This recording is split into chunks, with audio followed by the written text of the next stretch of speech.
दोस्तों Indian army के लिए डीआरडीओ ने 155 mm 52 calibre mounted gun system को तैयार कर लिया है।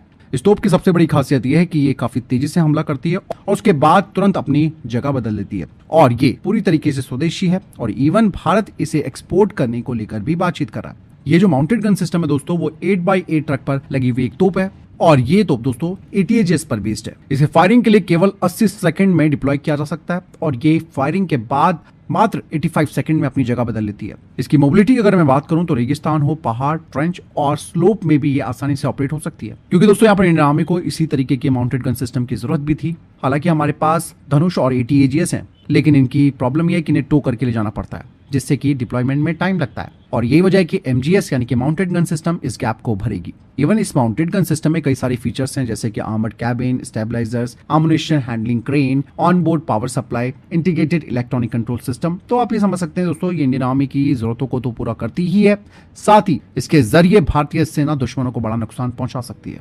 इस माउंटेड गन सिस्टम के फील्ड ट्रायल और जो प्रूफ फायरिंग है वो पूरी हो चुके हैं, जो कि सफल रही हैं। इसके अलावा दोस्तों इंडियन नेवी के INS कवरती जहाज से extended range anti submarine rocket यानी कि ERASR का यूजर ट्रायल सफलतापूर्वक पूरा किया गया है। और मैं आपको बता दूं कि ये जो ERASR है, ये एक लंबी दूरी तक मार करने वाला पनडुब्बी रोधी रॉकेट है, जिसे DRDO ने डेवलप किया है। इसका मेन एम है दुश्मनों की पनडुब्बियों को समुद्र के अंदर ही खत्म कर देना।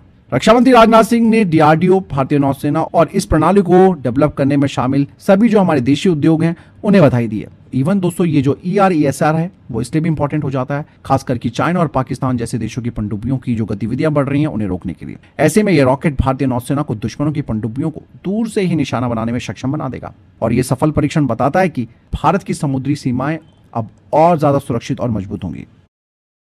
वही दोस्तों भारत का प्रोजेक्ट 77, जिसके बारे में अक्सर चर्चाएं होती रहती हैं, ये भारत का न्यूक्लियर अटैक सबमरीन प्रोग्राम है यानी कि SSN।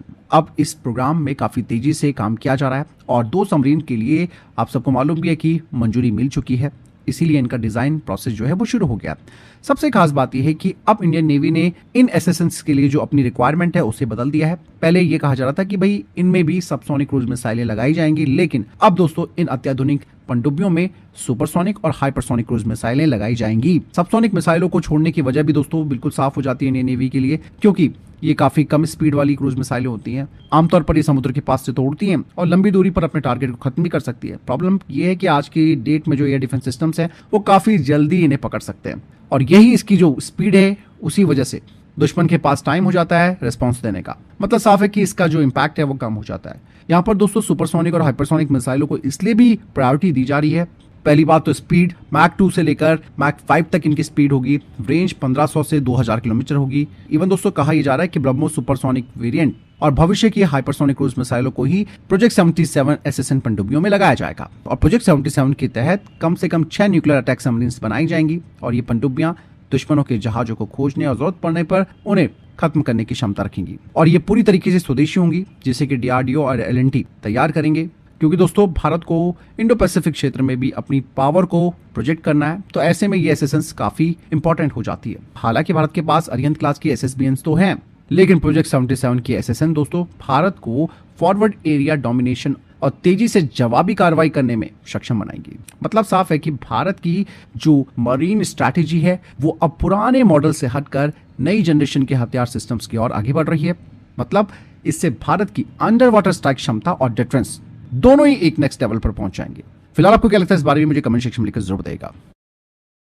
वहीं दोस्तों एक और नई मिसाइल के बारे में खुलासा हुआ है, जो कि BM4 मिसाइल कही जा रही है और ये मिसाइल जो है वो हमारी मौजूदा प्रलय और पृथ्वी का साथ देंगी। अब भारतीय वायुसेना भी अपनी स्ट्रैटेजी में एक बड़ा चेंज करने की कोशिश कर रही है। यही वजह है कि एक और modern short range ballistic missile जिन्हें कि SRBMs कहा जाता है, उन्हें अपने जखीरे में शामिल करने की तैयारी कर रही है। जैसे मैंने बताया इसका नाम BM04 है और हाल ही में BM4 के बारे में DRDO ने एक प्रोग्राम के दौरान इसकी जानकारी दी है और इवन इसका एक शोकेस मॉडल भी दिखाया। BM4 की अगर मैं बात करूं तो इसकी रेंज 400 से लेकर 1500 किलोमीटर के बीच होगी। स्पीड हाइपरसोनिक यानी कि मैक 5 से ज्यादा इसकी स्पीड होगी। ये 500 किलोग्राम का कन्वेंशनल वॉरहेड ले जा सकती है। इसका वेट जो है वो 11,500 किलोग्राम का होगा और लंबाई 10.2 मीटर।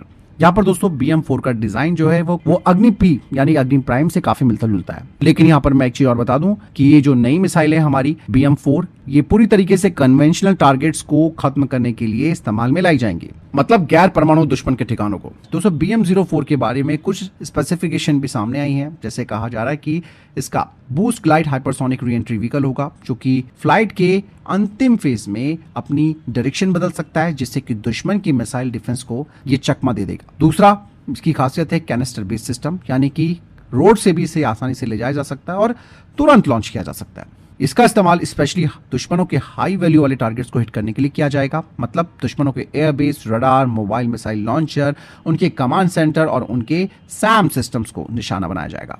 और कहा ही जा रहा है कि पृथ्वी और प्रलय के साथ तो मिलकर ये काम करेंगे, लेकिन दोस्तों ये बिल्कुल अलग तरीके की मिसाइल है, क्योंकि पृथ्वी 2 की जो रेंज है वो 350 किलोमीटर है, प्रलय की रेंज 150 से 500 किलोमीटर है, लेकिन BM4 जो है वो 400 से 1500 किलोमीटर रेंज में अपने टारगेट को खत्म कर सकती है।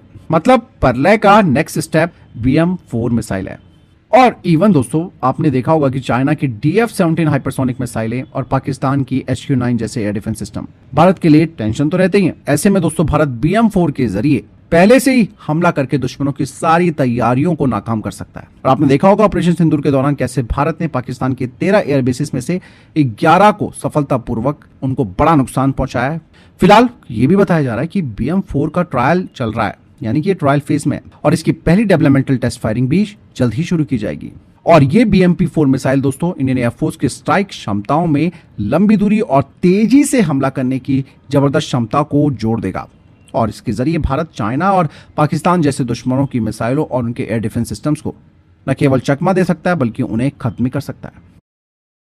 वहीं दोस्तों डासो एविएशन की तरफ से एक बड़ी खबर सामने आई है, और उन्होंने कहा है कि ऑपरेशन सिंदूर में इंडियन एयरफोर्स का राफेल, जिसके बारे में ये न्यूज आ रही थी कि गलती से भारत ने ही उसे खत्म कर दिया था, ये एक झूठी कहानी है। और इस बारे में खुद डासो एविएशन के जो प्रमुख है उन्होंने एक बड़ा बयान दिया, क्योंकि दोस्तों हाल ही में कुछ खबरें भी आ रही थी जिसमें बताया जा रहा था कि भारतीय वायुसेना ने एक रफाल फाइटर जेट अपना खोया है, और वो जो फाइटर जेट है वो पाकिस्तान के द्वारा दागी गई मिसाइलों का शिकार नहीं हुआ, बल्कि हाई एल्टीट्यूड पर कुछ चैलेंजिंग कंडीशंस हो गई थी, जिसकी वजह से ये रफाल डाउन हो गया। लेकिन डासो ने ये बात क्लियर कर दी है कि रफाल से जुड़ी ऐसी कोई घटना ही नहीं हुई है। जिस तरीके से रिपोर्टें बताई जा रही हैं, ये केवल और केवल प्रोपोगेंडा है। दोस्तों ऑपरेशन सिंदूर में इंडियन एयरफोर्स ने पाकिस्तानी एयर सर्विलांस सिस्टम्स को मैसिव डैमेज पहुंचाया था, और इस ऑपरेशन में इंडियन एयरफोर्स ने पाकिस्तानी एयरफोर्स के 6 AN/TPS-77 रडार में से 3 को खत्म कर दिया। इससे पाकिस्तान के एयर डिफेंस सिस्टम को दोस्तों बहुत तगड़ा झटका लगा है, और ये वजह है कि पाकिस्तान ने अमेरिका के आगे घुटने टेके हुए हैं कि भैया हमें ये रडार और दे दो, वो भी मुफ्त में। इसके पीछे का रीजन दोस्तों दुनिया जानती है, इनकी इकोनॉमी बर्बाद हो चुकी है, इनके पास नए रडार सिस्टम के लिए कोई पैसा नहीं है। दूसरा सबसे बड़ी बात यह है कि मौजूदा रडार नेटवर्क के टूटने से इनकी एयरफोर्स की जो निगरानी क्षमता है वो पूरी तरीके से प्रभावित हो गई है। ऐसे में अमेरिका की अगर बात की जाए तो अमेरिका ने अभी तक पाकिस्तान की इस रिक्वेस्ट पर कोई ऑफिशियल स्टेटमेंट नहीं दिया है। हालांकि अमेरिका के जो डिफेंस एक्सपर्ट्स हैं उनका कहना है कि ये एक राजनयिक और टेक्टिकल निर्णय हो सकता है, और अगर भारत ने अमेरिकी टेक्नोलॉजी वाले यानी कि लॉकहीड मार्टिन बनाता है उन्हें खत्म कर दिया है, तो अमेरिकी डिफेंस एक्सपोर्ट की इमेज पर भी एक बड़ा असर पड़ सकता है। ऐसे में अमेरिका दोबारा वही टेक्नोलॉजी मुफ्त में देने से हिचक भी सकता है, यानी कि इनको फ्री में तो देगा ही नहीं वो। और बीच में देखा होगा कि पाकिस्तानी सेना प्रमुख फील्ड मार्शल असीम मुनी ने अमेरिकी राष्ट्रपति डोनाल्ड ट्रंप से मुलाकात की, जिसमें कि ऐसा दिख रहा था कि पाकिस्तानी एयरफोर्स की जो रडार की जरूरत है उसके लिए वो गिड़गिड़ा रहे हैं और सौदेबाजी के चक्कर में लगे हुए हैं। तो बात साफ हो जाती कि भारत की एयर स्ट्राइक ने पाकिस्तान के एयर डिफेंस को पूरी तरीके से कमजोर कर दिया है। मुफ्त में रडार मांगने की कोशिश कर रहा है अमेरिका से पाकिस्तान, लेकिन पैसे नहीं है, किस तरीके से करेगा ये काम, तो चीजें बहुत सारी है दोस्तों।